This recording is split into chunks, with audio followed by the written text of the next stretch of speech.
Well, folks, thank you all for being here today. My name is Nate Nins. I am the vice chair of the Neighborhood Star Board.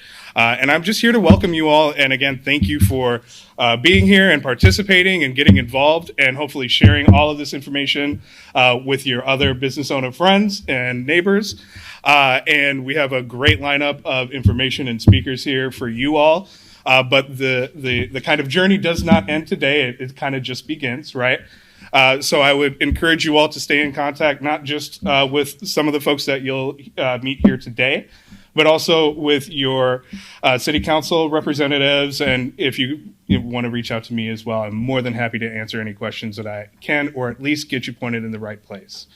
So today is not about me. I'm going to step away and pass it over to Aaron, who's going to take it away from here. Thank you all again for being here, and have a great rest of your day and a great weekend. Steve. Hi, everyone. Thanks so much for joining us, and thanks for your patience while we get set up today. I'm Erin Lewis. Like I said, I'm the coordinator for this program, and I am 2 months into this position. So everyone, please bear with me, as I might not know all the answers to your questions, but I'll do my best, and I'm going to lean on my esteemed colleagues here. So I'm joined by lots of colleagues from the city of St. Paul, and you'll hear from them later. But I just want to give everyone here a bit of an overview about the program and guidelines and timeline. Can people raise hands if you've applied for STAR funding in the past? Got one? Just one. Okay. So lots of new folks. So the STAR program was enacted in 1993, and it uses sales tax dollars, half a cent levy, to fund a variety of things: infrastructure, cultural programs, and Neighborhood Star, which is capital, so bricks and mortar improvements for St. Paul neighborhoods. We do a funding round once a year, and so this funding round just opened on Friday the 30th, and it closes on July 31st, and I hope you all apply. Since you're new, this is a little different for you to know, but I'll just note that the program's changed slightly this year.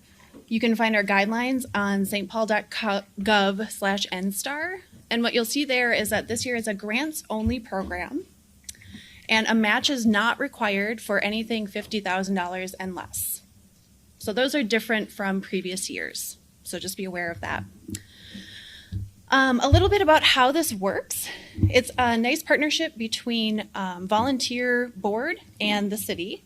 So folks apply. We'll go over the application process a little bit. Those applications are reviewed by city staff as well as the Neighborhood Star Board. That board makes funding recommendations to the mayor and the city council, and the city council makes final funding decisions in a council meeting, and then awards go out from there. The timeline, like I said, the portal is open now online. It closes at 4 p.m. on July 31st, so that's a firm deadline. Please make sure you apply early, so if you have any technological problems, that won't impact whether you can apply. Applicant interviews are requested of everyone who applies, and so that's an interview with our board members so they can learn a little bit more about you, ask questions. You don't have to prepare anything for that, but that will likely be in October. Then funding recommendations will be made in November. City Council will likely vote on any funding recommendations late fall, November-ish, and then we anticipate projects will start December 1st. So there's a few handouts that will be available just so you are aware. Feel free to take them or check our website. One is the application flow chart, just telling you the steps, and we'll go over how to do the application in ZoomGrants later. Another is some application tips. So please take a look at this. A couple things I would highlight. Again, plan ahead. It is an online application. It does save as you go, but you might want to do the writing in Word and then copy and paste into ZoomGrants. ZoomGrants does not allow special characters, though. So don't put any bullet points or ampersands in there. And there are word limits. They're pretty generous. Please be clear, accurate, and concise in your applications. We read every single one. And so the more clear and to the point you can be about your work, the better chance we have of understanding it. Make sure you check online for the frequently asked questions regularly. So this meeting, as you've probably noticed, is being recorded. It will go on our website. I will also take the questions from today and incorporate them into our frequently asked questions. So that will be updated throughout the process. So please check there first. Call or email is also fine. It just might not be as fast. We have some compliance requirements that you'll hear about next. Please be thoughtful about how those might impact your project while you're going through. May also impact your timeline. And lastly, we anticipate a really competitive round this year. So we'll likely get more applications than we are able to fund, unfortunately. If for some reason you aren't selected this year, please apply again. You are welcome to apply anytime. That's all I have for now, and I will pass it off to my colleagues. I'll tell you a little bit more about it. Yia, do you want to start? Yeah. Hello again, I'm Yia Kao. I'm in the Department of Human Rights and Equal Economic Development Department. I am in charge of, the agenda here is affirmative action. The City of St. Paul has an ordinance that requires anybody who has received $50,000 or more in a 12-month period to have an affirmative action plan submitted and certified with the City of St. Paul. The only exemption is if you're receiving less than $50,000 of city fund. So this could be a combination of other city fund that is not STAR money, but other city money. That's $50,000. This applies even if your company is an LLC or a nonprofit or organization that is made up of volunteers. The requirement is the $50,000 that you are getting from the city, and that's taxpayers' dollars. So this would apply when you get your awarded. I do have the contract specifications. I think Nancy is also passing it around. You could read about it. And my information is in here and also in that package. If you have any questions or concerns, feel free to reach out to me.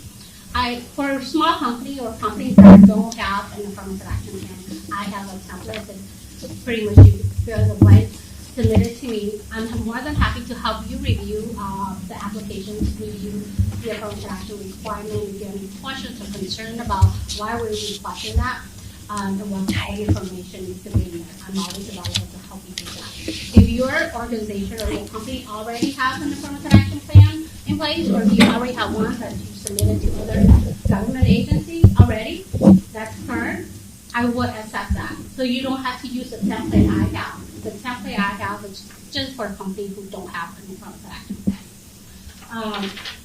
So for the affirmative action plan, you want to have that when you get awarded. So it's something you need to know ahead of time. When you get awarded, your contract is going to be routed for signatures. And I'm one of the last persons to review and sign off on the contract for you to give the fund. So you want to get that to me. I'll go over this again when you get your contract and get one meeting if it's for a construction project. Or if your contract is done for the City of St. Paul. In case you have questions, affirmative action, the affirmative action plan is basically your company's equal employment opportunity policy, saying that when you do have opportunity to hire, you are committed to equal employment opportunity when you hire and recruit for your companies. Even if you don't, it's still the ordinance that require you to because of the funding source. The affirmative action plan, it's certified for a 2-year period. There's a fee to certify your affirmative action plan. It's all in the specifications. I will talk about the fee and how you submit that and when that is needed when you are awarded a contract with the City of St. Paul. The second part that you need to know ahead of time is if you get awarded any STAR money and you have a general contractor for your project, the same will apply to your contractor. So the contractor that you hire for your project, if you're hiring them over $50,000 for your project, they will also have to comply. So you want to make sure that your contractor or you aware that they will also have to comply with those requirements. The second part that I'm not going to talk too much about, but just so you know ahead of time, is there is a workforce participation on any construction for affirmative action for female and for minority on the construction project. So your contractor will need to know this is for your general contractor. And I'll talk about that another time. If you have any questions after this meeting, feel free to reach out to me and I'll talk to you about that information. But that won't affect, that's not something that you need to know too much of detail right now. That's all for affirmative action requirements. Does anybody have questions for me?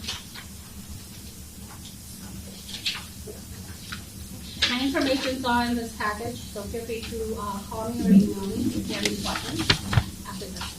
Thank you. Ethan, you're up. Hi everyone, my name is Ethan Hansing. I work with the city, and I'm going to just very briefly touch on something called prevailing wage. This is the pre-award meeting, so we'll have another follow-up meeting with those people who are ultimately awarded money. But prevailing wage will affect your project if it's a construction project, if it's meets or exceeds $25,000, and you have any city money involved, any money paid to the pot. Prevailing wage, it's a city ordinance that mirrors a state and federal law, and it's kind of like a minimum wage for construction workers. So it just means that for your project, your contractors will have to submit their payrolls to the city, and the city can review it. You have to follow what's called a wage decision. A wage decision is issued for each particular project, and it's just a list of wage rates like carpenter, electrician, and so on. And you just have to make sure contractors are paying their workers at those minimum rates. Most contractors are familiar with what prevailing wage is. Some don't like working on them. So I think the most important thing I would stress at this point is if you're shopping around for contractors, just let them know your project may become subject to this, because some of them won't want to work on it. Some might have questions, and some might give you grief about it. You can certainly send them my way if they have any questions. I'll be happy to answer any questions. And again, we're going to have at least one more meeting, more detailed meetings where ideally we sit down with you and your contractor to look at this. But I just wanted to bring it to your attention. Any questions? Yep. Great. Hi, everybody. I'm Sarah Normal. I'm the compliance coordinator for the vendor outreach program. The vendor outreach program is all about when you're receiving city money, it's about sharing the wealth and reaching out to small and local businesses. So those businesses are small and local to the Twin Cities area. I think it's 13 or 15 county metro area, including 2 in Wisconsin. So metro area is pretty large, actually. And that's for businesses that are small for the type of work that they do. Those businesses can also be certified as being women-owned and or minority-owned. And so if your project reaches certain thresholds, then there are goals for what the makeup of vendors that you reach out to should be. However, the vendor outreach rules may not actually apply to a lot of the STAR projects. So we'll figure that out, and if they do actually apply when things are settled and everybody's awarded what they're awarded. But all of the businesses that are certified by what's called CERT, and the CERT program they certify those businesses, and that they must be certified to count towards the vendor outreach goals of the project. However, the CERT list is available for all of you to use at this point in time for anything you want. So if you're searching for, let's say, a woman-owned plumbing business, you can go onto the CERT list and look up plumbing contractors and for ones that are women-owned. So that's available for you to use right now, available for you to use at any time. And there's a handout that has some of the search terms on it and shows how to use it. Also, if you own a small business, I would recommend going to CERT and getting your business certified. It does take a little bit of effort. You do have to provide some tax information to prove that your business is small, but certification is free and it's good for 3 years. So I would recommend that to any small businesses in the city of St. Paul. And if there are any questions about BOP, I will be hanging out for a little bit afterwards, but we'll touch on more of the details once your projects are awarded. Thanks. Jenny. Good afternoon. I'm here to speak about 2 compliance areas that would kick in when you operate the project. So it's not a construction-related compliance. It's the Minnesota Business Subsidy Law and then the city's living wage ordinance. So the business subsidy law is a state statute that requires a public hearing and job goals to be set if you are receiving $150,000 or more. That award is large, to the pool, so it may not apply, but that is the threshold there. And then if you're receiving $25,000 or more, you will have to report annually the number of jobs. It's just a report. There isn't a public hearing. There isn't a contract on how many jobs will be created or retained. So those are the two thresholds for business subsidy. And there are exemptions. So, for example, a nonprofit entity is exempt if it has fewer than 100 FTEs. And then there's certain exemptions for the type of project. You have a handout here if anybody wants to look at it further if they think that this might apply to them. And then the other area is the city's living wage ordinance. And this is for a project that's getting $100,000 or more of city money. And this could be any flavor of city money. So if there's some money from the STAR and then you went and got other money from other city or HRE sources, it's a combined threshold. And then this will be that anybody at the job site or the project site that's working in that project after it's been done is going to be subject to being paid a minimum wage. And right now the minimum wage is $18.75 per hour if health benefits are not provided. If health benefits are provided, the wage then is $15.87. And I just want to clarify that the city does have a minimum wage ordinance that applies to every business in St. Paul, regardless if they are given public money. So this is a layer down, so I don't want to confuse it. It doesn't supersede or anything. There are some exemptions for the living wage as well. Small businesses are exempt if they have 20 or fewer full-time employees, or if they generated $1 million of revenue or less. So a lot of times the businesses are exempt under the STAR program, but that is something that would be determined at a later date. I think that's all I want to cover on that. Just know that if you are getting other money, it all gets combined to see if your threshold is triggered for this program. Any questions? I'm sorry, you're saying, what was that amount? So for living wage, it's $100,000, and it's any city or HRA money. And then for business subsidy, it's $150,000 for a public hearing and for a job contract to be executed. $25,000 is the threshold just to report.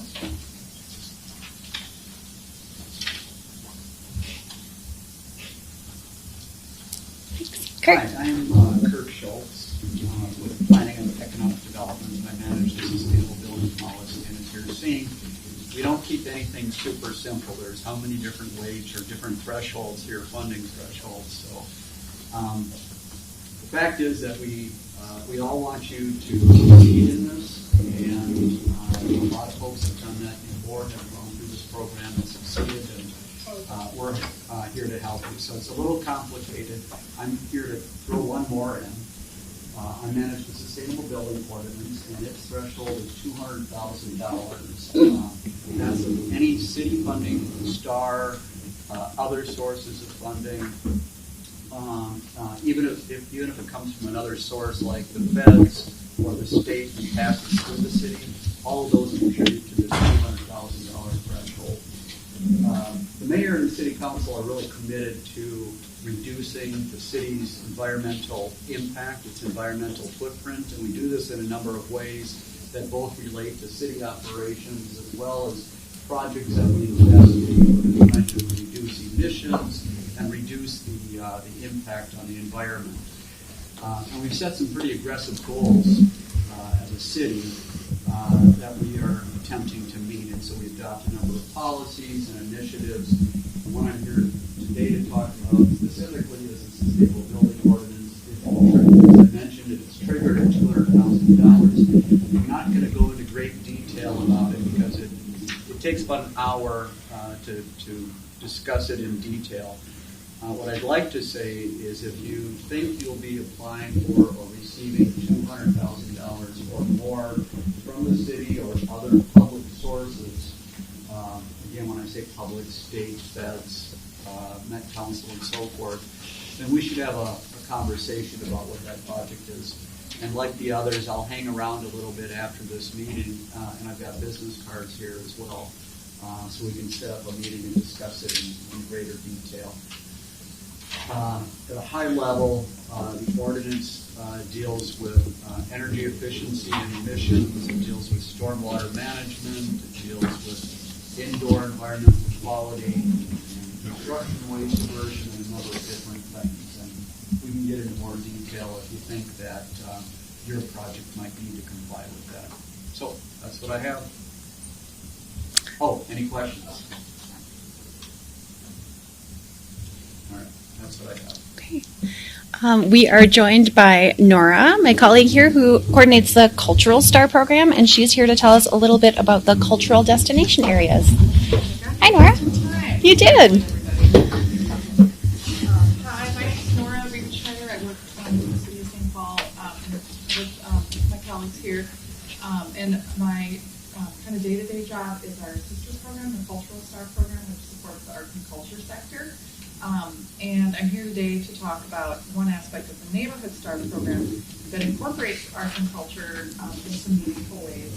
And it's really around a concept that's called placemaking. So I'll talk a bit about this area because it's one area that has some, possibility for additional favorable consideration when your project is reviewed by the board. So one thing to think about is you'll hear the term cultural destination area in the guidelines and the way the city talks about it. And basically it's a pretty simple concept, and all you have to do is look out the window here to see it. Where we are in St. Paul is District del Sol, and this is a concept that's been around since the 90s, where community members came together and wanted the community that had a lot of Latino immigrants. They wanted the community to look like, when you drove through, you could see and you could feel the culture and the heritage of Latino immigrants in the Twin Cities, in St. Paul. So you can see it in the way El Burrito Mercado has their facade. You can see it in a lot of the facades and the colors and benches that are designed, and it's been around since about the 90s when this effort started. So this District del Sol is one of the city's cultural destination areas. And we have quite a few of these areas, and they're really grassroots. It's all about what the community wants to see in their neighborhood and in these commercial districts across St. Paul. So it's not really a formal designation. It's not something that anybody would define for you.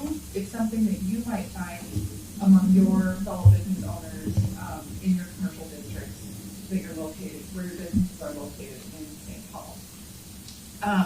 The Mayor Carter's goal is really to have that vision of being able to see and celebrate cultural diversity that is a huge asset in St. Paul, but you don't always see it when you're driving around or when you're walking around. So that's what he wants to be able to do, is that you can see it and you can see what an asset and contribution it is to the vitality of St. Paul. A couple other areas you might think of that we recognize because of the hard work of community members is Little Macon, which is at University of Western. You can kind of see in some of the facades, and there's a plaza there next to one of those old ice cream places and next to Montgomery Partnership. You can really kind of visibly see that this is an area where many Asian immigrants have come and built their businesses. We also have Little Africa along Snelling Avenue. We have the east side is kind of a lot of different corridors, but right now Dayton's Block and East 7th Street has gone under a big mural effort. So you can really see beautiful, colorful murals throughout the neighborhood. And the North End, Wright Street, is another area that's really hoping to bring that out and celebrate the diversity there, as well as Rondo. So those are some that come to mind, but this is a concept that you can be a part of and that you can bring into the project in the way that your building looks and the way that you kind of, what your, benches outside of your building, what your facade might look like, signage you have, that sort of thing. So basically what we're looking for is celebrating and strengthening the city's cultural diversity. through what's called creative placemaking, and some people prefer the term placekeeping because it basically says you don't have to make the place is already there. What we want to do is keep it for the people that are there and really celebrate the diversity of the people that already are there. And it's about public art, public infrastructure, seeing that arts and culture visibly in the place. And several of those areas we would call cultural destination areas, but it's really any area of St. Paul could become this by the efforts of the people that live there and work there. And so this can be in the criteria. What you'll see is how it's translated and written about in the guidelines of the Neighborhood Star program are things like projects that identify a neighborhood need or goal, and a neighborhood-based project that includes community input. So just the idea that you're talking to others that own the building next door to yours or that are in the community to see how can my business and my property reflect the community and be even more of an asset to the community. And as far as additional favorable consideration within the guidelines, we do want to see activities that are concentrated where maybe you and another property owner might kind of have complementary improvements, and that you're really thinking about a whole corridor and getting kind of visionary about how does it look, how does it feel to people who come to visit. And so these would be kind of cultural corridors or nodes or districts that we'd be encouraging. And last, the application question. In the application is going to be question 10, where you can get into and explain how your project will further ethnic and cultural diversity within your neighborhood. And that's kind of what we're talking about, is this placemaking and reflecting and celebrating the diversity of your neighborhood and your community. So it's kind of conceptual a little bit, but I think that having the location that we're in as an example is just kind of perfect. District Del Sol is one of the first neighborhoods to latch onto that idea. And you'll think of Chinatown and other types of neighborhoods across the country. That's kind of what we're talking about. So thanks, everybody. Thanks, Nora. Any questions for Nora? Yeah. My question is not going to be directly to one person. I don't know about others, but I hear it. I've been in St. Paul. I have my business for almost 14 years now. This is my first time of hearing about this program. And the reason I heard about it, I'm trying to open a West African restaurant in St. Paul here, in Midway area. And when I got the bill for SAC, it was 16,000 plus, and I was looking for if there was any way the city can help me out. That's when they said, "Oh, this grant is coming up," and I've already started the project. Now, is there any way that, because if all of us are in St. Paul, we are doing business in St. Paul, I believe everybody should be given the same equal opportunity to plan ahead and see how they can make use of this grant. Is there any way that you guys can reach out to the businesses in St. Paul? Because I know for a fact, I've talked to a lot of people, they said no, they have never heard of it. And because of that, Barry, I don't know, I may not qualify for it. I just wanted to come and, hear, and have understanding of what is going on. Because if we get the information, if we know as a business, we can plan ahead and see how we can, make use of this opportunity. I believe some of us here are struggling one way or the other to find financing and all those things. Is there any way that you guys can, reach out to businesses in St. Paul and also make the grant more flexible so that people can, utilize it? Because right now, say this program, grant start from this and end with that. At least if somebody have that information, he or she should be able to plan ahead and see how we can factor that in. Yes. Thank you so much for that comment. I hear you. I think we are, as a team, working on our outreach efforts. So I would welcome anyone in this room to please share what that could look like or how that could reach more people. And yeah, the lead time is unfortunately short this year, and I recognize that that makes it challenging to do some planning for these projects. We are hopeful that we'll have much more next year. So there are a variety of factors that led to it being a little bit short notice this year, and I do apologize for that. Hopefully in the future it will be a little more available earlier for planning. Do you mind saying what you mean by more flexibility? Do you want to elaborate on that? What I mean is, like now, I'm just hearing the Yeah. project grant, Yeah. and I've already started my project. Mm-hmm. So according to the guidelines here, that would disqualify me. Yeah, for some of it. I mean, so you might, we can talk. There might be ways to do some phasing or other things that we can talk about. But yeah, your point is well taken. Yeah. Can you talk about the matching grant or the matching requirement? Like, what are the time restrictions? Do you have to have the money before you make your decision, or just talk about the matching process? Yeah, you don't have to have it before the decision is made. Match is only required for grants over $50,000.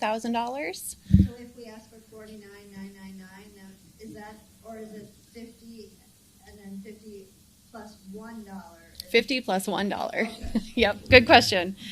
Then you need a 1-for-1 match. So if you have 50 plus $1, you will need 50 plus $1 in non-city sources to match. Those matching funds can be available when you start your project. I believe we can count them starting from when you technically apply. But typically people just use their contract dates as the parameters for timing.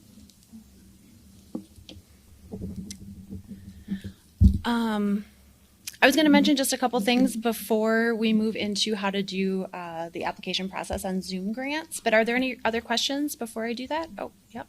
Yeah. What if you do a project, but you say it's done in October, Mm-hmm. and I get a grant in December? Can you go back? You can't go back. Can't go back. Nope. Because if you're in dire need of getting it done. that's Right. basically- Right. Yep. Yep. It's challenging. I mean, I guess I should say you can start your project. You just won't be reimbursed for anything until it's approved. If that makes sense. Did you have a question? So if I already got a award for the mentorship program, the seed program, the mentorship program, and the license program, then can I still apply for this program? Yep, the board will look at applications, even if you have other STAR funds. You may want to be really clear in your application about why there's a need for continued funding from this source. I think the city prefers to be sort of the funder of last resort, so it would be really important to include that.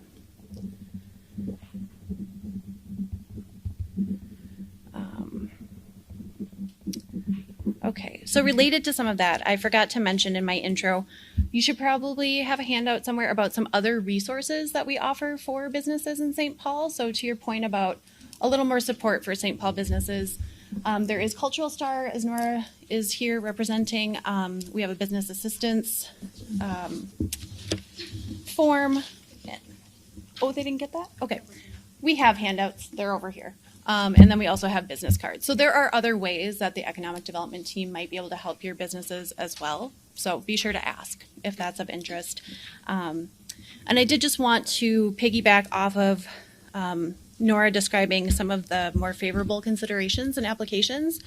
Some other areas that the board looks at in the proposals are, does your project contribute to community reinvestment? Does it contribute to the tax base? Does it meet a neighborhood need? Does it leverage additional funds, even if a match isn't required? Are you leveraging some additional funding?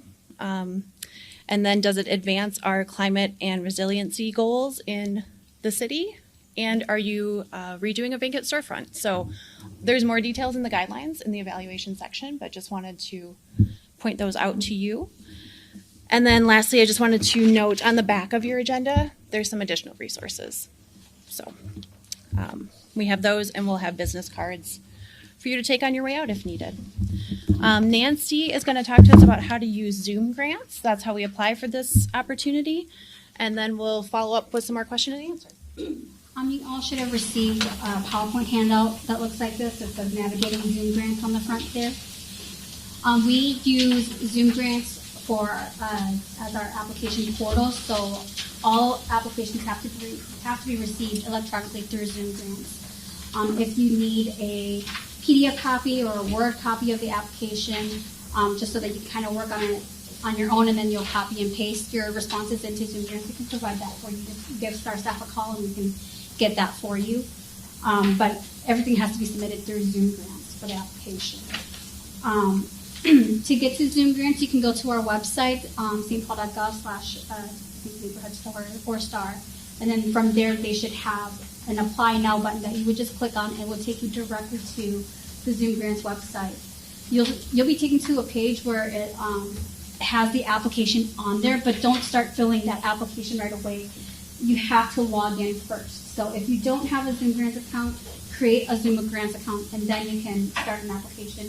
If you already have a ZoomGrants account, continue to use that account. Don't create a new one, so that we can keep track of your applications every year going forward that you apply for various funding from the city and so on. So just make sure you log in first before you fill in the application, because if you start filling in the application and you click next, it's not going to save your responses anywhere. So make sure you're logged in first. You can't even fill the form until you log in. Yes. Yeah, so you have to log in before you fill in the form.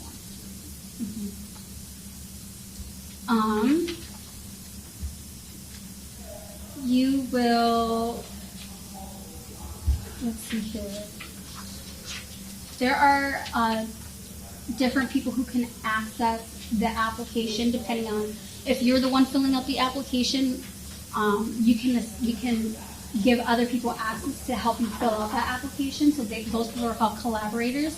So when you create your account and you start filling in the application, and you say, for example, someone else needs to answer one of the questions and you can't answer it, then you can assign them as a collaborator, and then they can log in and fill in whatever you're unable to. You can also add additional contacts. Maybe this person's not going to do anything with the application, but they want to be notified that the application was completed, and they want to be notified of updates throughout the program. So, like, we've received your application. This is where our next step. This is where we are in the process. They would receive those notifications as additional contacts.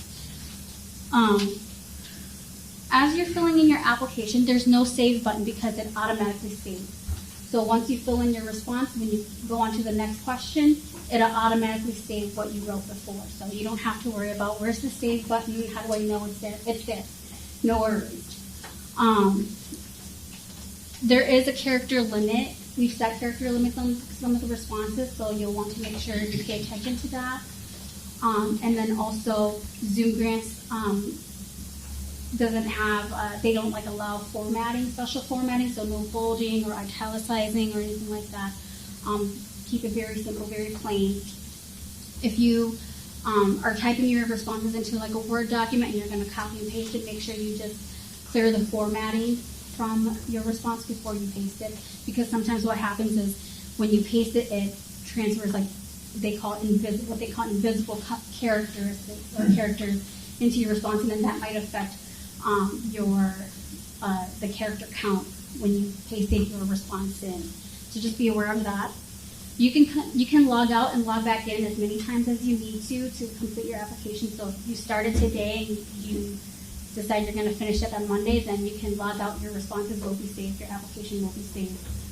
And you can do that for as many times up until the deadline of the application period, or up until you submit. So once you submit your application, you can't go back and fix it. So before you submit it, make sure you're reviewing it for accuracy and to make sure that you've completed everything clearly do keep in mind that when you are ready to submit, ZoomGrants will not allow you to submit unless all unless all questions have a response and all required documents have the document uploaded. So if you miss a question or like you skip a question, you forgot to go back to it, ZoomGrants won't allow you to submit your application until that question is answered. And if you have a document, if there's like a document that you forgot to upload, again, ZoomGrants won't let you submit your application until it's been uploaded.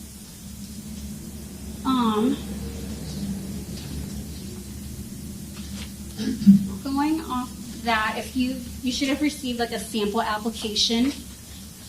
There is a section called voluntary applicant information. That information is, again, voluntary, but you do have to put in a response in order to submit your application. So if there are any of those questions that you don't want to answer, you can just respond with NA or check the box that says prefer not to answer. But just make sure that everything's completely filled out so that you can submit your application. On the last page of that sample application is a list of all of the documents that we request of applicants, and they tell you which ones are required. And so the ones that are marked as required, we do absolutely need those from you. So make sure that you upload something for the ones that are marked required.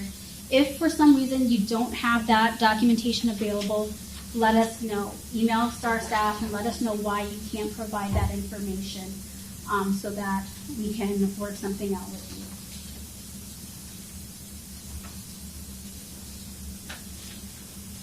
you. And then, let's see. I included here ZoomGrants' tech support information as well as STAR staff's information. If you have any trouble going through the application, feel free to give us a call or send us an email and we'll respond to you as soon as we can. I strongly encourage you to start your applications early and to submit them early. A lot of times we have people who wait till the very last couple days to submit, and it bogs down the website and it causes a lot of issues, and then some people don't get their application in by the deadline. And so because of all the issues that happen to the website. So start your application early, complete it early, submit it early. And if there's something that you realize, that you need to go back and fix and you still have time, it's not the deadline yet, give us a call and we can still open your application for you to correct it. Are there any questions regarding ZoomGrants or the application at all? Is it editable? Editable? Go in and after you've typed everything in and go, I gotta go back and make Yep, as long as you haven't submitted it yet. Yep. So, and if you have submitted it, if you did submit your application already and you want to go back and fix something in your application, you can give us a call. If it's before the deadline, we'll probably be willing to open that for you so you can fix it. But if it's after the deadline, we probably won't, to be fair for everyone else. But give us a call and let us know. But if it's, like I said, if you haven't submitted it, then you should be able to go back in and make your edits, and then you can submit. Any other questions? All right, thank you. Thanks, Nancy. And I'll just add one last thing. If you do end up having a required document that you don't submit for whatever reason, like Nancy said, if you get in touch with us and say, I don't have XYZ thing, you're still going to need to upload something in ZoomGrants. So it might just be a little note that says, I don't have this for the following reasons. But that's just something to keep in mind. All those fields have to be completed. I also wanted to acknowledge there might not be enough handouts for everyone in the room. So if you didn't get one or you heard of one that you didn't hear about and you want me to email it to you, just stop by after this and I will get your email and I'll send out whatever you need. At this point, what's that? Yeah, and we'll put them on the website, but I'm happy to email you as well. Okay, additional questions from anyone? Yeah.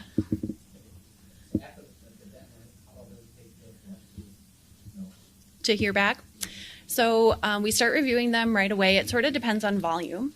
But we are anticipating that everything will be reviewed by the city staff and the neighborhood star board in time for those October interviews. And then from there, we'll make funding recommendations to the mayor and the city council. We anticipate that they'll finalize those decisions in November-ish, and then we'll let folks know.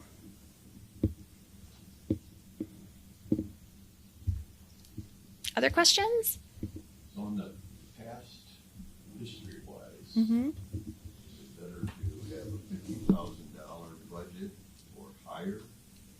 What's our, what's happening in the last few years? Say more. Like, what kind of project again, large versus small? Oh, sure.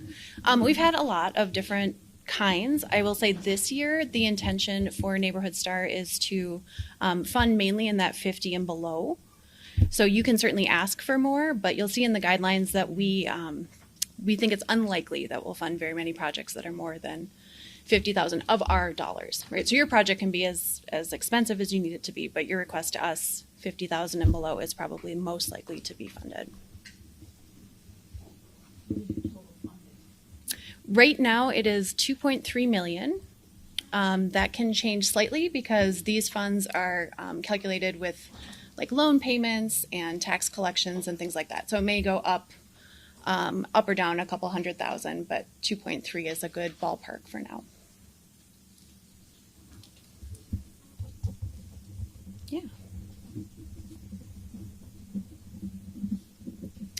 Other questions? Yeah. You mentioned phasing before, or maybe not even phasing, but are there partial rewards then as well? So the rest of the board, maybe you guys spelled out what those phases might look like. Yep. How that Yeah, I mean, I mentioned phasing in terms of like timing, right? If there's timing issues, but we do award partial sometimes, right? So it may be that you ask for 50 and the board recommends 25. Just depends on sort of the volume of applications we get and then the strengths of our proposals. Does that answer your question? Yes. Okay. How many applicants do you expect? Last year we had 71, I believe. This year we're anticipating more. So I don't know, probably more than 70. Yeah. These grants are available for churches as well, or is it just small businesses? Churches can apply. There are some stipulations in the guidelines about partnerships that you need to have to apply as a church, and other things like it being not religious in nature or accessible to other parties is in the And that's guidelines. in the guidelines? It is. Yep. Thank you. Yep. Other questions? Yeah. So, assuming the money, there's not gonna be enough money for everybody. Yep. Is there some kind of negotiation as to giving people a percentage of what they're asking, or do you just give everybody what they're asking and then give it to them once they suspect the best? So maybe, Nate, you could speak to this a little bit about how the board makes some of their funding recommendations, but I can say it's been a combination, right? So sometimes projects are fully funded, sometimes they're partially funded. You can, and it's sort of a combination of what the board recommends as well as then what the mayor and the city council recommend and decide on. So it's kind of a lot of moving parts, but it could go either way. Is there anything to add to that? No, you're pretty right on. I think the only time that we might see an adjustment is if part of the request maybe doesn't meet the requirements, but it's still in the paperwork. But by and large, if whatever is on the application is what we'll consider the funding amount. Okay, thanks. So the question, so we have 3 weeks until the 31st, right? And if we're in the process of getting contracted bids, how do we know how much to ask for? I mean, can we ask for a ballpark and then get the actual bids Mm-hmm. Yes. afterwards or something like that? Yeah, I think you can do that. And it probably is just worth checking with potential contractors, right, about what they think is reasonable. If what you apply for ends up being different than what you need, like below, right, I think there's some time in between funding recommendations and contracting where we could adjust some of that, just with a note that it would never go higher, if that makes sense.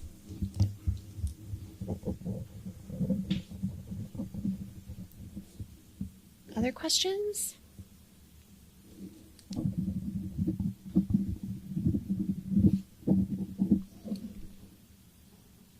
All right. Oh, go ahead. So is the stockholders are the one that making decisions, or is the chief and making decisions? The mayor and the city council make the decisions. The Star Board makes a recommendation. And so they provide that recommendation, which is sort of based on those evaluation criteria I mentioned in the guidelines. They score against that, and then they share that information with the mayor and the city council, who make that final call. Yeah. How is the funds works? Is it going directly to business or is it going to the contractor? It goes directly to the applicant, but it is a disbursement/reimbursement program. So you would need to either have an invoice or have incurred that cost already to then get the funds from the city.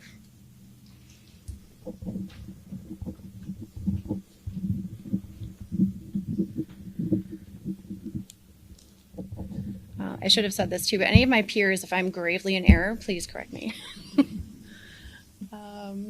Any other questions? I'm just curious on Yeah. Oh, how long? What would you say, Nancy? What would you say?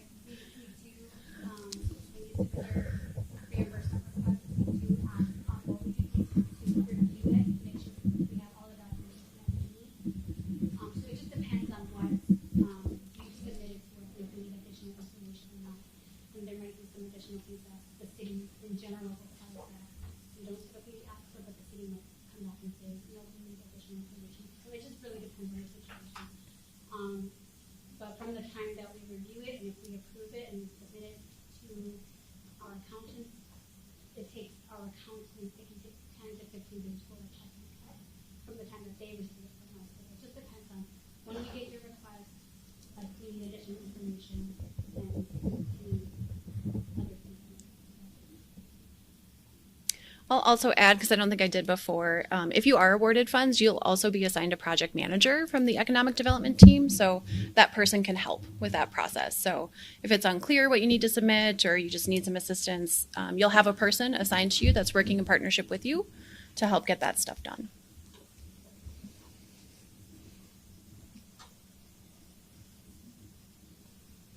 All right. Unless there are any other questions, we can wrap up. I'll be here. The rest of my peers will be here. Thanks so much for joining us today. Thanks for sharing the information. And I look forward to reading about all your projects. Have a good one.